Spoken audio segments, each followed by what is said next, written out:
Eh, bisa dengar suara saya ya semuanya? Bisa Pak. Bisa, Ya, Pak. oke oke. Nah, sebenarnya materi ini adalah materi dari Pak Yuda ya yang menjelaskan. Ya mungkin nanti eh, kalau ada kurangnya akan ditambahkan oleh Pak Yuda.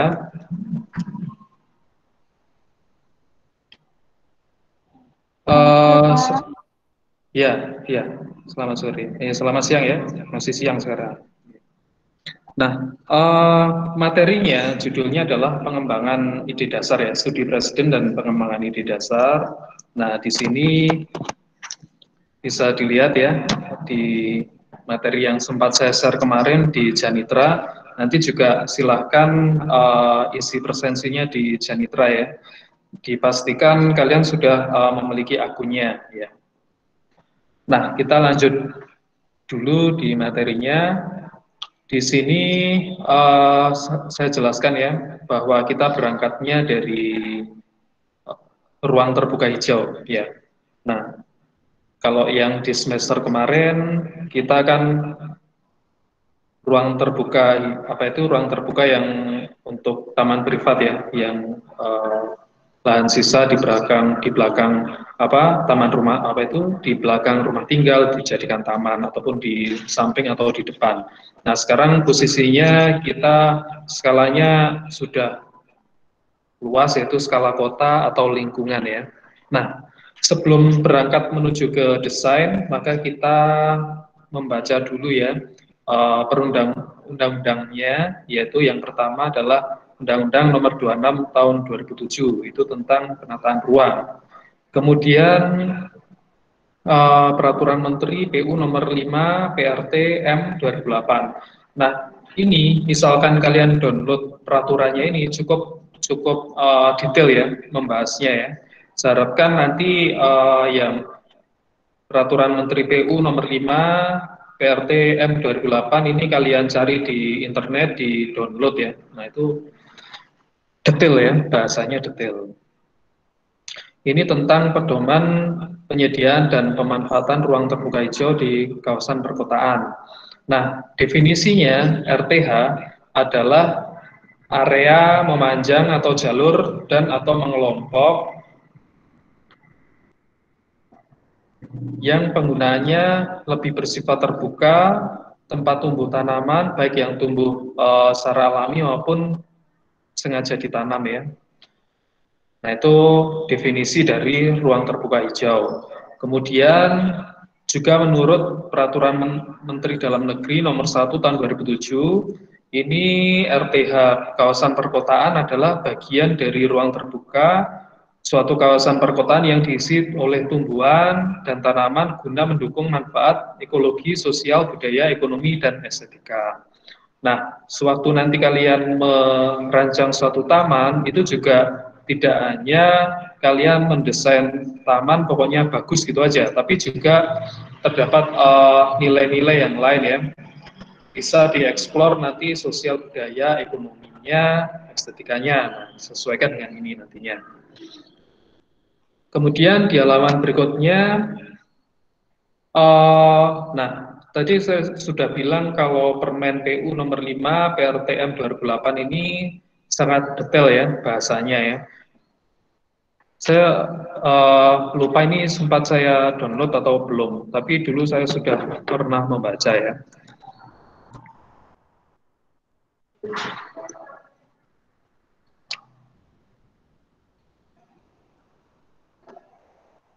Kebetulan di folder di komputer saya tidak ada, jadi saya lanjutkan aja daripada menunggu lama ya. Nah, di sini macamnya, jenis ruang terbukanya adalah pertama RTH pekarangan ya. Ini ada pekarangan, kemudian ada halaman perkantoran, pertokoan, tempat usaha. Nah, kemudian RTH dalam bentuk taman atau bangunan, kemudian ada juga RTH taman rukun tetangga atau RT ya. Itu minimal 1 meter persegi per penduduk RT dengan luas minimal 250 meter persegi. Lokasinya berada pada radius kurang dari 300 meter dari rumah penduduk yang dilayaninya. Berikutnya, RTH rukun warga ya. Tadi kalau RT lingkupnya kecil, nah sekarang RW lebih luas lagi ya, minimal 0,5 meter persegi per penduduk RW dengan luas minimal 1.250 ya. Jadi katakanlah kalau punya lahan sisa di suatu daerah di RW tersebut, katakanlah 12,5 kali 10 gitu ya. 12,5 dikali 100 ini ya. Nanti sudah bisa dijadikan taman ya. Nah, seperti itu. Kemudian RTH yang lingkupnya lebih luas yaitu kelurahan minimal 0,3 meter persegi per penduduk ya. Nah, ini mendekati 1 hektar ya. 1 hektar adalah 10.000 meter persegi ya. Atau katakanlah 100 kali 100 gitu ya, kalau 1 hektar. Tetapi ini di bawahnya. Kalau RTH tingkat kecamatan ini sudah cukup luas ya. Nah, kita mungkin nggak terlalu luas, nanti disesuaikan dengan RPS kemarin ya. Kurang lebih kalau tidak salah sekitar berapa ya? Antara 5.000 sampai 10.000 ya. Saya sampai lupa. Nah, kurang lebihnya seperti itu. Ini sudah saya jelaskan tadi. Berikutnya adalah RTH Taman Kota atau hutan kota ya nantinya, atau nanti RTH jalur hijau jalan, atau berikutnya RTH ruang pejalan kaki, kemudian di bawah jalan layang RTH fungsi tertentu. Ini seperti RTH sempadan rel kereta api, RTH jaringan listrik tegangan tinggi. Nah, ruang-ruang sisa itu kan memang bisa dimanfaatkan ya, daripada jadi ruang negatif atau tidak memiliki fungsi, makanya bisa dimanfaatkan ya. RTH sempadan sungai, sempadan pantai, sempadan danau, lah itu ada ruang kosong juga bisa dimanfaatkan gitu ya. Nah, mulai dari sekarang bisa mulai dipikirkan ya, nanti minggu-minggu berikutnya, paling tidak minggu depan kalian sudah memutuskan ya, itu ada ruang terbuka mana yang harus dipilih ya. Ruang terbuka mana yang harus dipilih, yang dieksplor untuk studio perancangan taman publik ini ya. Nah, macam-macam RTH inilah ya yang jadi dasar tadi ya. Kita dasarnya dari Permen PU nomor 5 tahun 2008 ini ya. Jadi kalian bisa milih ya yang mana RTH-nya. Misalkan di antar beberapa rumah ada pekarangan yang lahannya tidak terpakai, itu ya bisa jadi bisa dijadikan taman ya, bisa jadi. Kemudian halaman perkantoran ya, kalian kebetulan punya kenalan atau itu ya yang punya kantor gitu ya yang cukup besar. Misalkan kalian survei dulu, survei di kantor bank katakanlah ya, di belakangnya ada ruang cukup luas, ya. Mungkin aja bisa dijadikan taman ya, bisa dijadikan studi kasusnya studio kita ini. Atau yang uh, di luar apa itu biasanya ya, ini kan jarang rooftop garden ya, roof garden ini ya. Nah, itu biasanya di gedung-gedung tinggi ya, atau minimal ya 3 lantai gitu ya, di atasnya, atau mungkin yang high rise building, tapi ya mungkin nembusinya agak susah ya kalau uh, perkantoran yang cukup besar gitu ya. Yang paling gampang ini ya ada taman RTH, apa itu RTH untuk taman RT, RW, kelurahan ini yang cukup relatif gampang ya. Asal misalkan punya lahan kosong di satu desa itu dan izin dengan lurahnya itu ya. kemungkinan akan dikembangkan jadi taman apa ya, katakanlah taman olahraga gitu ya, atau mungkin taman bermain anak-anak, tapi ya harus disesuaikan dengan kebutuhan dari penduduknya ya. Jangan sampai kalian memutuskan jenis tamannya tapi tidak sesuai dengan kebutuhan dari penduduknya gitu.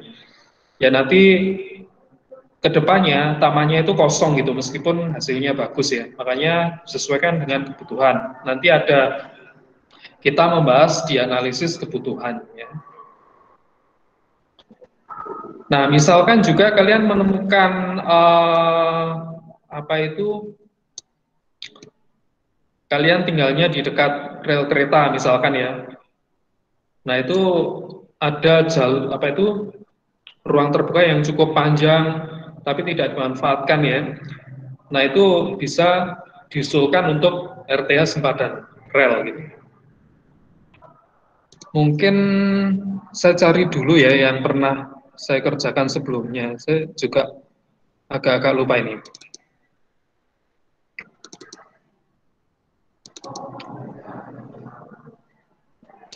Ini ada apa itu yang pernah saya kerjakan tahun 2015 atau 2016 ya. Ini adalah taman sempadan rel gitu ya. Saya kasih tunjuk sekarang gitu ya.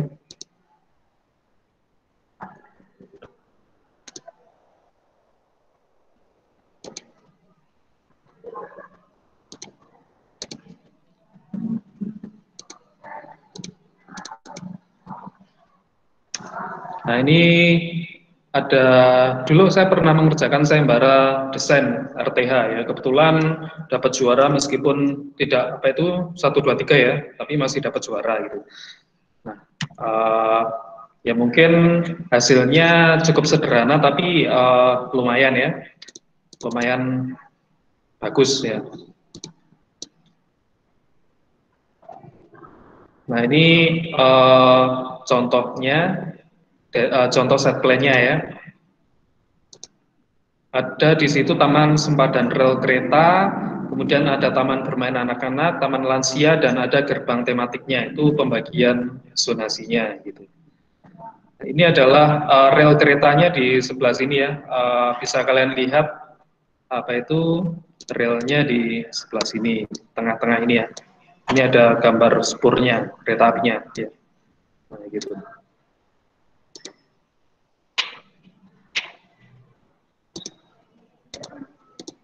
Kemudian ini potongannya ya. Nah, karena ini gambarnya bersifat display ya, ini tidak disajikan secara detail atau gambar DED, tapi cuma untuk gambar presentasi aja diwakili dengan poster ya. Ya, jadi bentuknya seperti ini, kelihatan memotong gitu ya. Nah, ini memang benar-benar disesuaikan dengan kondisi di sana. Di apa itu dicari dengan datanya dicari dengan foto-foto ya, data primernya. Begitu juga dengan survei apa itu primernya, yaitu wawancara dulu itu. Nah, ini kalau gambar potongan bisa diketahui lebar jalannya gitu ya, kemudian areanya apa aja di sini yang terwakili ya. Nah, ini adalah hasil desainnya gitu. Nah, mungkin agak susah bagi kalian yang tidak memiliki komputer ya. Pernah minggu yang lalu saya sampaikan bahwa ada tuntutan yang memang harus ada ya, yaitu komputer sekarang ya, jangan sampai tidak punya ya. Nanti HP-nya bagus tapi tidak ada komputer yang tidak bisa mengerjakan tugas-tugas kuliah ya. Nah, komputer itu nggak harus mahal ya. Untuk sementara yang bisa ngetik aja nggak masalah ya. Cari second ya, paling 1,5–2 juta itu ada, pokoknya bisa untuk mengerjakan ya. Nanti kalian ketinggalan kalau nggak punya laptop atau komputer gitu ya, ya bisa diupayakan lah, diupayakan nanti punya komputer. Meskipun apa itu ya, di sini kan kita tuntutannya kalau di studio perancangan taman privat memang gambar tangan ya, kalau yang semester kemarin gitu ya. Nah, untuk semester yang ini lebih dieksplor penggunaan software sebenarnya ya. Jadi untuk penyajiannya ini minimal kalian ya bisa menggunakan SketchUp gitu ya. SketchUp kemudian alat rendernya ya terserah bisa Enscape, V-Ray dan seterusnya. Nah itu mengapa harus dipaksa seperti itu ya? Kalau nggak seperti itu kalian bakal ketinggalan ya nanti dunia kerja. Kalau kalian memang fokusnya nanti di bidang arsitektur lanskap, ya memang tuntutannya di dunia konsultan ya bisa menggambar 3D, gambar desain dengan 3 dimensi gitu ya. Nanti kalau kalian tetap apa itu mengandalkan tulisan tangan aja ya ketinggalan ya di arsitektur lanskap ini gitu. Soalnya tuntutannya dunia kerja memang cukup banyak ya. Meskipun IP-nya bagus nanti ya kalian ketinggalan gitu. Jadi diupayakan nanti nggak harus sekarang ya, tapi kalau kedepannya punya laptop lebih enak ya. Nah, kalau kalian menggambar hasilnya bagus gitu, memang ada spesifikasi komputer yang dibutuhkan yang pernah saya jelaskan mungkin di YouTube saya juga ya. Sistem requirement atau persyaratan sistem dari software itu memang dicari dari websitenya. Nah, kalau 3 dimensi gini aja memang mungkin masih bisa dihandle dengan laptop yang sekedarnya ya. Tapi kalau sudah realistis gitu ya, itu mungkin cukup berat ya kalau di laptop yang bisanya hanya untuk mengetik saja gitu. Dan memang difokuskan untuk menggambar gitu. Nah, memang di dunia ya apa itu arsitektur yang lalu kan gambarnya gambar tangan dengan mesin gambar gitu ya. Nah, sekarang kan sudah lebih modern dengan penggunaan software gitu. Ya memang ini contoh penggunaan SketchUp yang cukup sederhana ya, bisa digabungkan dengan Adobe Photoshop ya. Nah ini pun sebenarnya sudah menjual gitu, sudah bisa mewakili sehingga user bisa membayangkan hasilnya seperti apa gitu ya.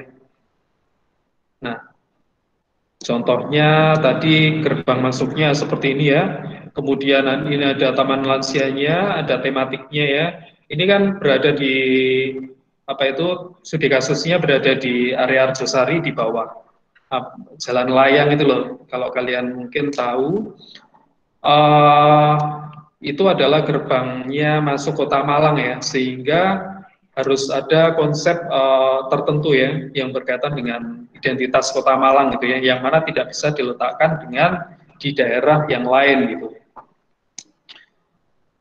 Nah di sini ada Kota Malang identik dengan Arema ya, yang mana apa itu kan klub bola. Nah di sini ada tematiknya, ada permainan bola di setiap scene apa itu tertentu sehingga membentuk scene. Atau kalau kalian punya apa itu buku pada waktu kecil di SD itu yang pojokannya kalian gambari kartun gitu ya tiap lembarnya, kalau kalian gerakkan buku itu dia kan kayak membentuk animasi ya karena scene-scene apa itu kertasnya cukup banyak. Nah bisa di nah seperti itu pada waktu posisinya naik kereta api seperti itu ya.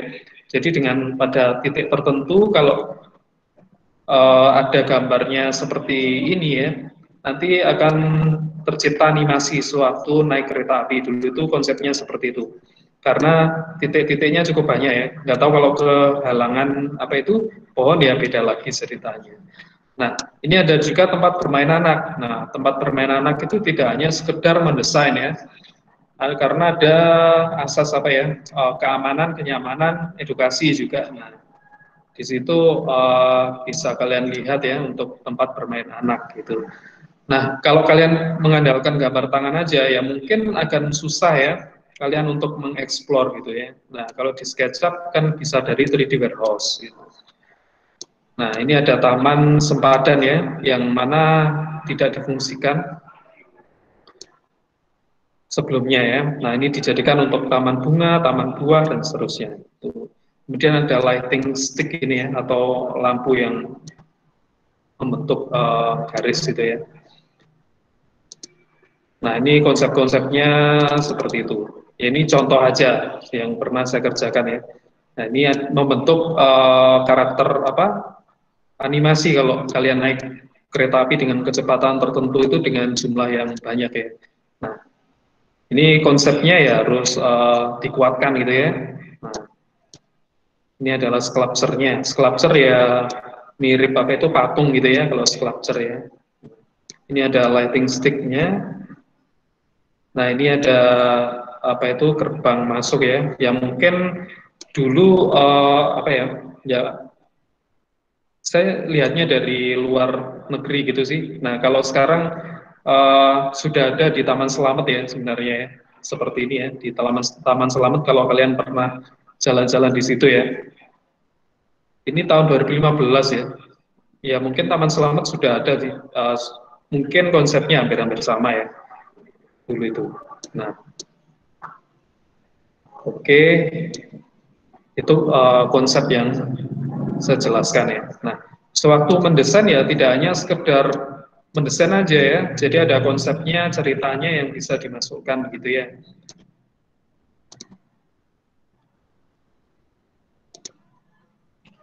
Nah, kita kembali lagi di sini. Nah, ini materi yang dimasukkan dari Pak Yuda ya, yang tahun kemarin gitu ya, yang masih kontekstual di tahun sekarang ya. Ini contoh-contoh taman lingkungan ya. Ini ada kebun bibit Mojolangu, ada Taman Merjosari. Ini di mana ini ayo? Mungkin ada yang tahu ya di sini. Nah, ini jenis-jenis taman yang lainnya ya. Ini di mana? Mungkin ada yang tahu? Deki mungkin? Biar nggak ngantuk ya, saya panggili. Halo Deki. Iya Pak. Gambar sebelah atas ini, kiri atas ini di mana nih? Panahnya nggak kelihatan. Oh di situ. Iya. Batu bukan Pak itu. Tapi kok ada Iya. warna-warna batu ya Pak? Setahu saya gitu. Iya, ini kan ada tulisannya ya. Kalau kalian dekatkan apa itu, ini ada tulisannya Plaza Batu ini ya. Oh, agak Di ujung. familiar soalnya. Ya, ya gitu. Ya mungkin contoh-contoh lainnya ya beda tempat aja ya. Nah, tapi di sini ada satu karakter yang sama, yaitu di tengah-tengahnya ya, ada sebagai vokal point-nya gitu.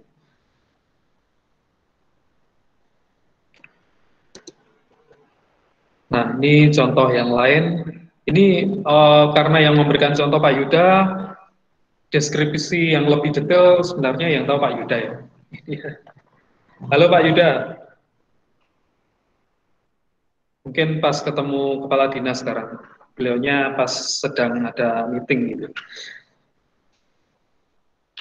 Ya ini contoh apa itu RTH, nah ini ya, area pinggir sungai gitu ya. Nah ini ada yang gambar bawahnya ini tempat duduknya, apa itu ada polanya melingkar-lingkar ini ya. Ini tempat duduk Pak, bukan ini ya. Ini kayaknya pembatas ya, bukan tempat duduk ini. Ini di Seoul, di Korea ya, yang dulunya kalau kalian pernah lihat film Korea ini tahun 50-an ini, tahun 50-an ya, itu uh, sungainya kumuh gitu. Nah, sekarang bisa berubah fungsi yang lebih nyaman ya, banyak orang yang datang ya. Ini sebelum pandemi ya, yang jelas gitu.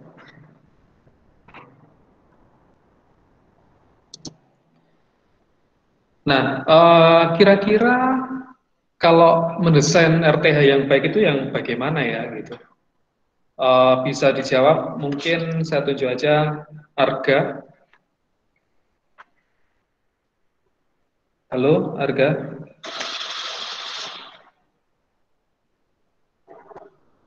Ketiduran ya, Gaya? Awal Aisel? Iya, Pak. Nah, ini dijawab dong yang di depan layar ini. Kira-kira untuk mendesain RTH itu yang baiknya yang bagaimana ya?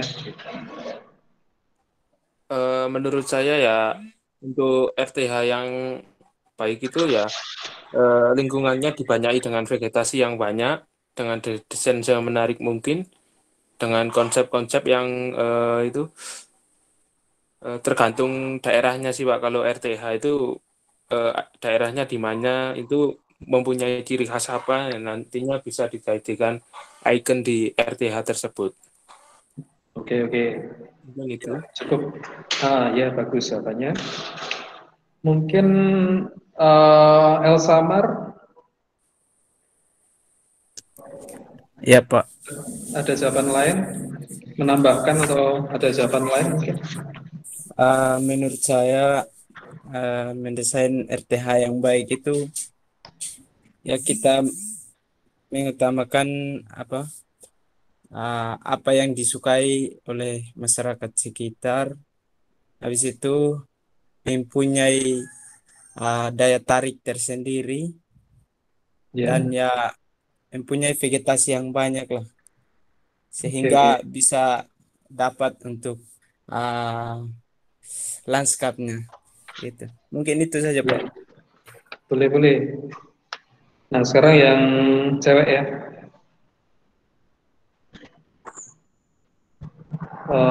Natalia Daraujo. Halo, Natalia. Ketiduran juga ya. Deki, Deki. Iya, Pak. Ya, gimana Kalau menurut menurutmu? saya mau nambahi, kalau mendesain ruang terbuka hijau yang baik itu mempertimbangkan aspek ekologisnya, terus dari segi penduduknya itu apa ya? Aspek orangnya, lingkungan Ya, sekitar itu juga perlu dipertimbangkan untuk masalah desain tanaman dan vegetasi atau lainnya itu merupakan pendukung dari analisis sebelum desain itu menurut saya. ya, ya. Jawabannya bagus-bagus ya. Berarti sudah mulai ada bayangan untuk merancang itu. Terakhir siapa ya ini? Selviana Sesti.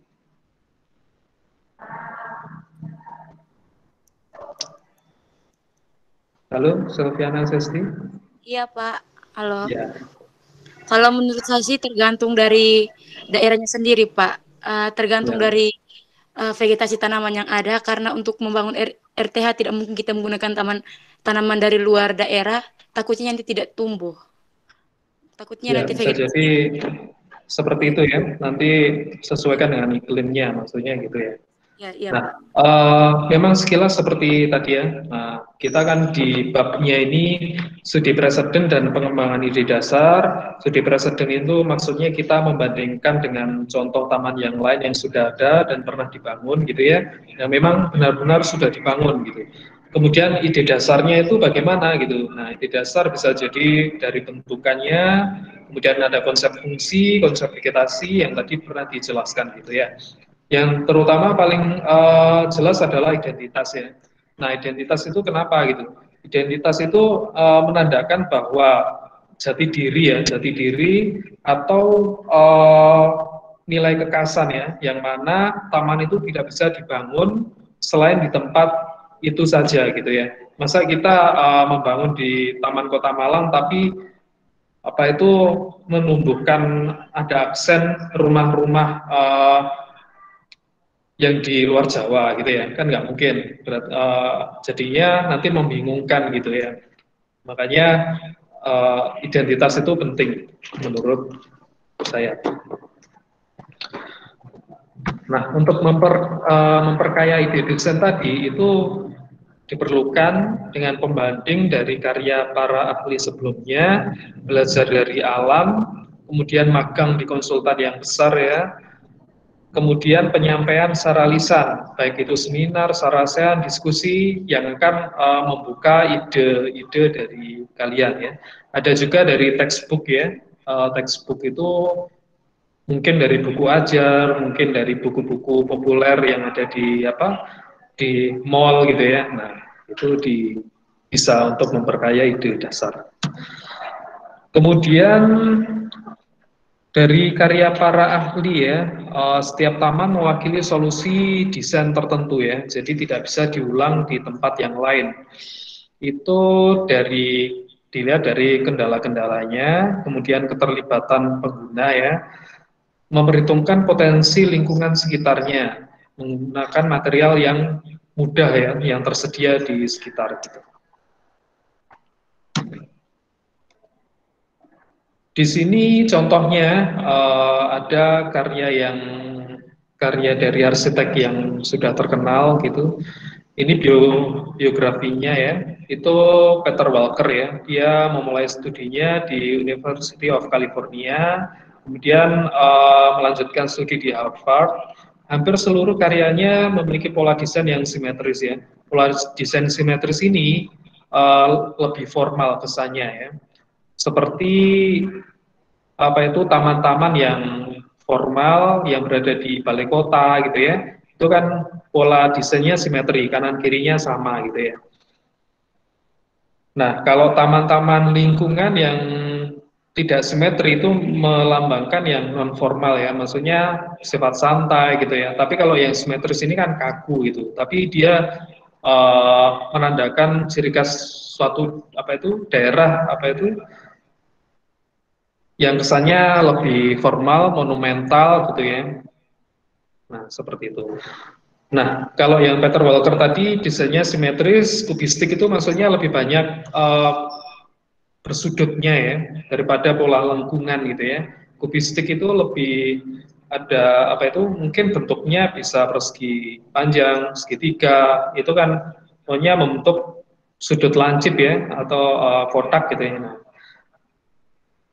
beberapanya berdesain monumental. Nah, monumental itu kesannya tinggi ya. Jadi kalian seperti melihat ke atas gitu ya. Monumental itu yang sifatnya tinggi dan kalian terlihat kecil gitu ya.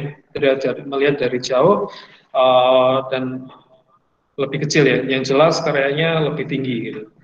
Minimalis serta modern ini bisa dilihat dari materialnya ya, mungkin bisa jadi menggunakan batu-batuan tempel atau modern itu banyak unsur metalnya, warnanya banyak hitam, orange dan mungkin tanpa menggunakan ornamen-ornamen yang rumit ya, yang polanya lebih simple gitu. Itu minimalis modernnya. Kalian juga bisa menemukan di perumahan yang modern minimalis itu kan kelihatannya ya itu ya tidak seperti rumah yang bergaya tradisional yang banyak ornamen-ornamen sulur-sulur itu kan nggak ada. Nah itu yang pokoknya minimalis modern itu lebih simpel ya, kelihatan lebih simpel kesannya gitu. Nah, ini contohnya ya. Contoh desain dari Paul Walker tadi ya. Nah ini lokasinya berada di New York City gitu ya. Nah kesannya kan kubistik ya, banyak sudut-sudutnya gitu ya, simetris, lebih simple. Nah tadi seperti itu. Contoh yang lain ya, Center for Advanced Science and Technology di Jepang ya, Nishi Harima. Bisa kalian lihat kombinasi antara hardscape dan softscape-nya. Di sini banyak menggunakan tanaman apa itu kan kelihatan ya. Ini ada unsur airnya juga, bentuknya juga lebih simple ya. Nah, seperti itu. Nah ini contoh karya yang lain. Ini arsitek lanskap lulusan dari Harvard, gitu ya. Ini karyanya hampir tersebar di seluruh benua. Nah, ini bisa dibaca sendiri. Nah, karakternya, pola yang digunakan oleh Martha ini dominan lingkaran, gitu ya, atau lengkungan. Tadi berbanding terbalik dengan yang tadi ya, Paul Walker tadi ya, Paul Walker itu kan artis ya, Paul Walker ya. Tadi siapa? Peter Walker ya. Kalau Paul Walker siapa tadi? Nah ini bisa dilihat pola-polanya menggunakan pola lengkungan ya. Nah, pola lengkungan atau lingkaran ya. Setiap desainnya memiliki estetika yang tinggi. Tidak heran karena latar pendidikannya dari tadi ya, dari Harvard tadi ya. Nah, ini ada Citadel Shopping Center di Amerika, kemudian Marina Linear Park juga di Amerika ya. Nah, bentuknya seperti ini juga. Bisa kalian lihat bentuknya melingkar-lingkar ya, melingkar-lingkar. Jangan sampai kalian mendesain sesuatu yang biasa aja kalian temukan gitu ya. Kalian harus berpikir yang out of the box gitu ya. Kalau sekedar hanya mendesain aja ya gampang gitu. Tapi mencari idenya ini yang cukup rumit gitu. Tapi jangan juga yang terlalu wah ya, nanti belum tentu bisa dibangun kalau terlalu wah gitu ya. Nah, paling tidak kalian menyematkan isi atau pesan tertentu ya dari bentukan-bentukan ini kombinasi dengan hardscape, softscape-nya, nah itu sudah sangat bagus gitu ya. Kemudian belajar dari alam. Nah, ini desain lanskap adalah suatu karya seni seperti lukisan ya, yang berakar dari keindahan pemandangan alam. Seorang desainer harus banyak belajar dari alam, kemudian bentukan-bentukannya, kekuatannya, dan seterusnya. Misalkan kalian lagi bingung nyari ide ya, ternyata ide itu tidak jauh dari sekitar kita. Kalian tidak sengaja melihat kuncup tanaman yang tumbuh ya, melingkar gitu ya. Oh, ini ternyata bisa dijadikan bentukan dari taman lingkungan yang mau didesain. Nah, itu bisa juga masuk dari situ ya. Jadi kadang ide itu muncul secara tiba-tiba. Kalau kalian ngerjakan, kalian target itu seharian malah nggak ketemu ya. Tapi pas kalian jalan-jalan, ternyata ketemu, nggak sengaja gitu. Nah itu kadang juga seperti itu ya. Untuk merancang itu ya. Jadi prosesnya itu mencari ide itu yang rumit juga gitu. Ini bentang alam ya. Kalian juga bisa mengambil nilai-nilai yang tertanam di sini ya. Misalkan apa itu pohon itu berada di tengah gitu ya. Itu sebagai center of point ya, point of interest-nya gitu ya. Nah, itu kalau diaplikasikan di taman kalian bagaimana ya? Oh, atau mungkin kalau pemandangan seperti ini adalah background dari taman yang kalian rancang gitu. Bisa jadi ya. Bisa jadi juga warna hijau biru juga sebagai warna dominan dari taman kalian gitu ya. Bisa juga tanaman-tanaman yang di belakang itu bisa dimasukkan di taman kalian. Nah, itu kita bisa belajar dari alam gitu ya. Nah, ini tentang alam yang mana kita kalau berada di suasana seperti ini lebih nyaman ya daripada di perkotaan gitu. Ya bisa jadi ini sebagai sumber inspirasi bagi kalian gitu pada saat merancang. Apa aja yang berada di gambar ini bisa jadi masukan pada waktu di proses perancangan gitu. Contoh lainnya ya seperti ini ya, kombinasi warna gitu ya. Memang bentuknya mungkin hampir sama ya, tapi warnanya kan beda-beda. Tapi warna yang beda ini bisa menjadi satu kesatuan juga gitu. Tapi dengan komposisi tertentu gitu. Ya, mungkin dari sini cukup jelas ya. Jelas, Pak. Oke, Pak Yuda, mungkin ada yang perlu ditambahkan dari materi ini atau masih belum bisa bergabung, Pak Yuda? Ya, sepertinya beliaunya masih berhalangan. Ya. Kira-kira cukup jelas ya apa yang disampaikan ini untuk materinya? Bisa mewakili menjawab pertanyaan saya tadi? Sarif, cukup jelas atau? Oh ya. Jelas, Pak. Jelas. Ya, oke. Jelas, Pak.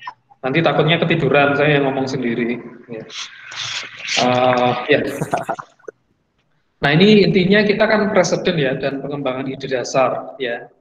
Preseden dan pengembangan ide dasar. Ya, sudah paham ya kata-kata di sini.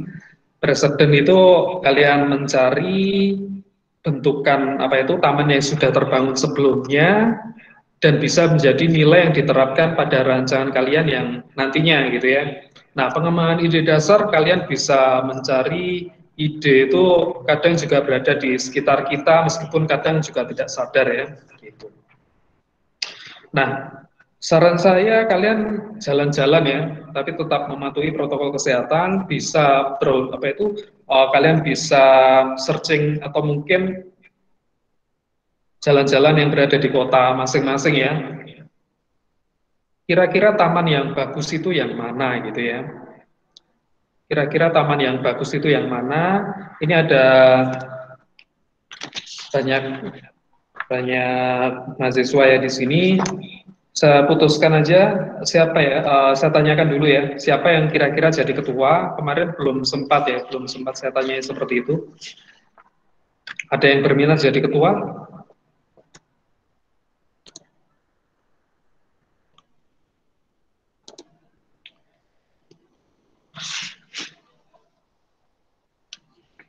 Alfredo, Pak.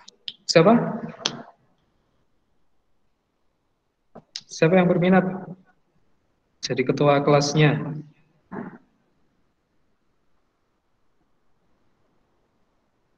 Alfredo ya? Bisa jadi ketua kelas, Alfredo? Ya, Pak. Alfredo aja, Pak. Alfredo aja. Alfredo ada. Ya, maksudnya ketua kelasnya itu ya harus bantu saya menyiapkan mengingatkan teman-temannya gitu ya, koordinasi ya. Bisa mengkoordinasi teman-temannya gitu. Elsamar aja, Pak. Kalau Elsamar bisa, Pak. Elsamar. Oke, Elsamar ya. Elsamar. Mana Elsamar? Elsamar. Mohon maaf Pak, saya kadang di sini jaringan kurang bagus Pak. Gitu ya. Soalnya di luar Malang, mohon maaf. Kalau di Malang ya mungkin saya bisa Pak kondisikan, tapi ini di luar Malang. Oke. Ignatius Ndapa Alfredo ada. Ignatius? Pak, jangan pakai tunjukan jumbo. Bisa jadi ketua kamu. Mohon maaf Pak, saya di luar Malang. Alfredo aja Pak. Alfredo. Dari awal sudah ditunjuk ini. Bisa kamu jadi Ya, ketua? Pak. Ya. Mohon maaf Pak, gak bisa. Ini semuanya nggak bisa. Siapa? Natalia Daraujo ya, yang jadi ketua. Ya. Bisa. Oke, Natalia. Oke, Natalia jadi ketua ya. Nah, nanti untuk selanjutnya saya WA untuk koordinasi dengan teman-teman. Ya. Oke. Namun sebelumnya kira-kira ini nanti bisa mengerjakan tugasnya dengan komputer atau pakai gambar tangan. Soalnya kita tuntutan dunia kerja nanti memang pakai komputer loh ya. Belum bisa pakai komputer aja. Ya. Ya nanti kalau komputer belum bisa Pak. Belum bisa ya. Oke. Ini sebenarnya nanti sebenarnya target dari studio ini ada kemampuan untuk menggunakan software, tapi ya karena kita berada di kondisi yang seperti ini ya mau gimana lagi gitu. Nah, skill yang itu nantinya ya tetap kalian cari ya. Kita karena waktunya kan terbatas 13 atau 14 pertemuan ya. Jadinya ya tidak bisa terlalu mengajarkan untuk untuk skill menggunakan komputer softwarenya tadi. Tapi kita di tugas berikutnya ya, di tugas untuk minggu depan sesuai dengan materi yang tadi, kalian silahkan mencari lokasi ya, silahkan mencari lokasi untuk studi presiden ya di kota kalian. Kan pastinya punya taman ya. Taman-taman entah 1 atau 2 atau 3 ya. Tapi kalau bisa ya lebih dari 1. Itu kalian survei ya, disurvei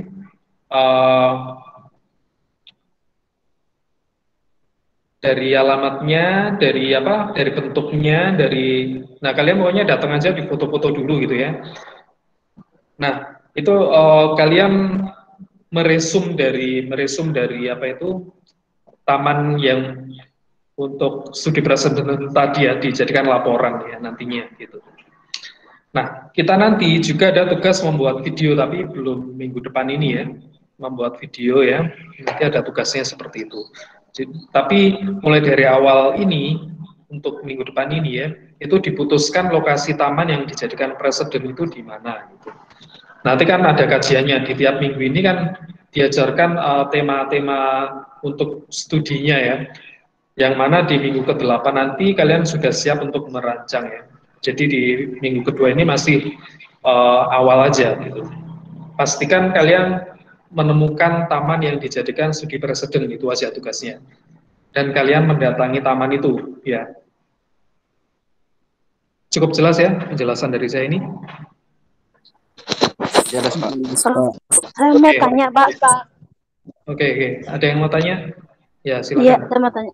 Kalau untuk mensurvei seperti taman-taman publik seperti di kota itu, kira-kira apa saja ya Pak yang perlu diperhatikan itu dari segi apa aja? Gitu. Oke, baik. Saya jawab. Nah, kita karena masih di awal-awal ya, nanti kan tiap minggunya kalian tetap datang terus ya. Tiap minggu kalian datang ke taman itu ya. Jadi untuk sementara kalian foto-foto gitu, soalnya nanti ada studi tentang perilaku pengguna, ada studi tentang material dan apa itu, baik hardscape maupun softscape-nya. Ada juga menstudi tentang bentuknya. Nah, untuk sementara kalian menstudi tentang apa itu, ya bentuknya dulu aja, dari luar bagaimana. Di foto-foto kan kelihatan ya nanti ya, foto-foto atau mungkin kalian langsung membuat videonya gitu ya. Bisa jadi nanti sebagai pembuka dari video-video berikutnya gitu. Ya. Nah, cukup jelas ya penjelasan saya ini ya. Pak, tanya lagi. Ya, Deki.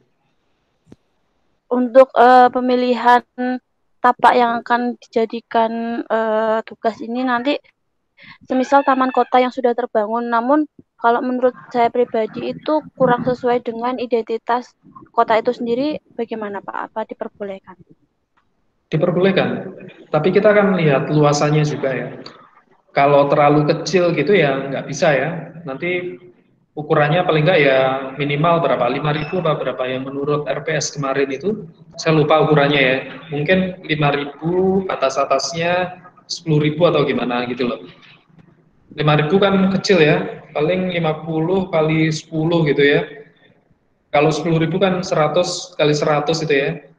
Ya 5.000 itu 50 dikali 100, kalau 10.000 meter itu kan 100 kali 100 gitu ya. Ya cukup besar lah gitu. Jangan hanya taman yang kecil gitu ya. Bisa, Tegi. Pak, iya, boleh Pak. saya nanya, Pak? Oke, harga. Ya, jadi kan kita mau menentukan taman, Pak ya. Jadi seumpamanya taman yang udah dibangun, terus kita menentukan itu sebagai lahan kita dan meredesain boleh nggak, Pak? Meredesain boleh aja. Memang tahapannya lebih rumit daripada lahan kosong ya. Kalau redesain kan ada kajian awal.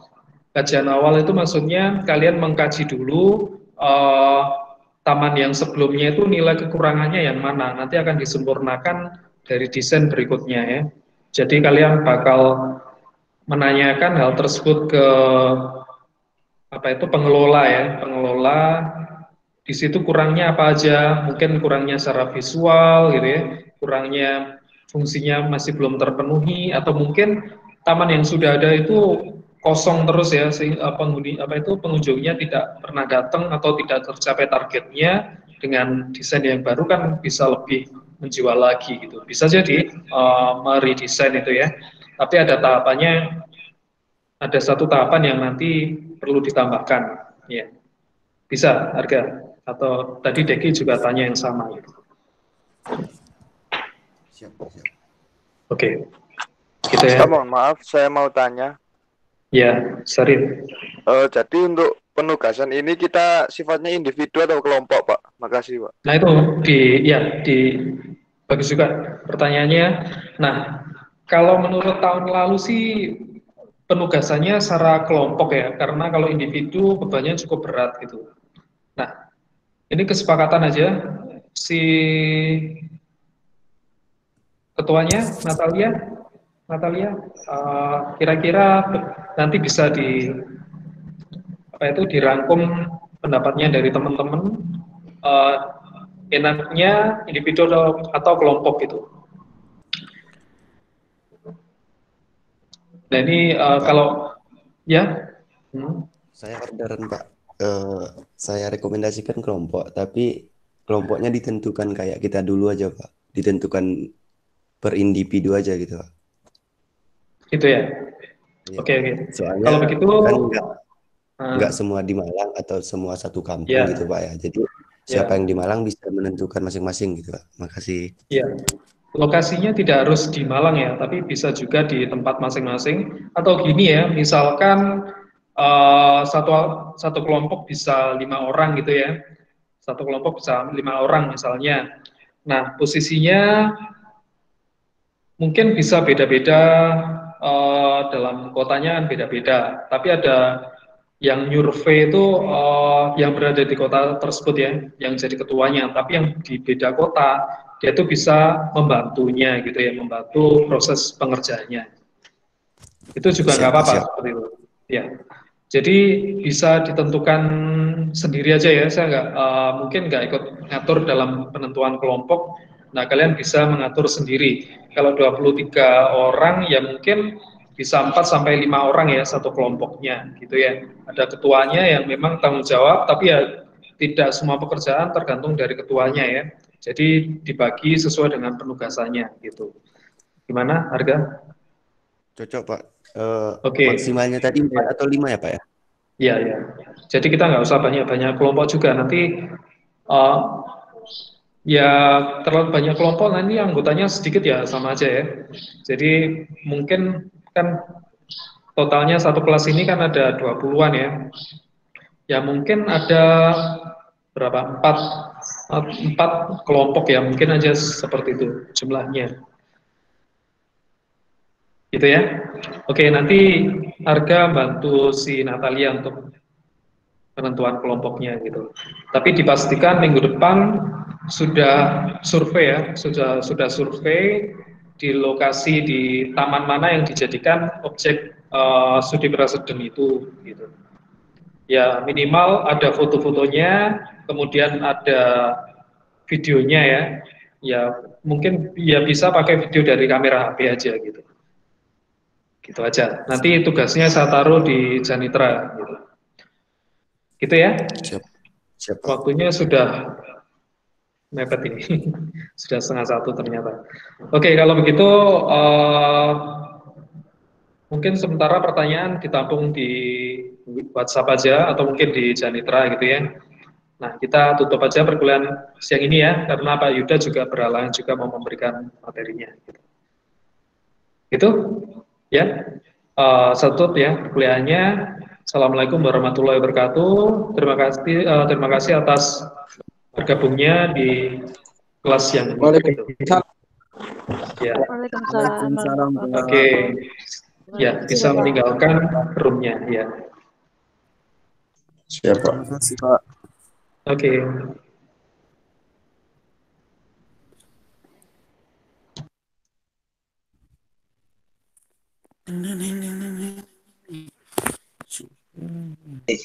Baik, kamu ini diam-diam.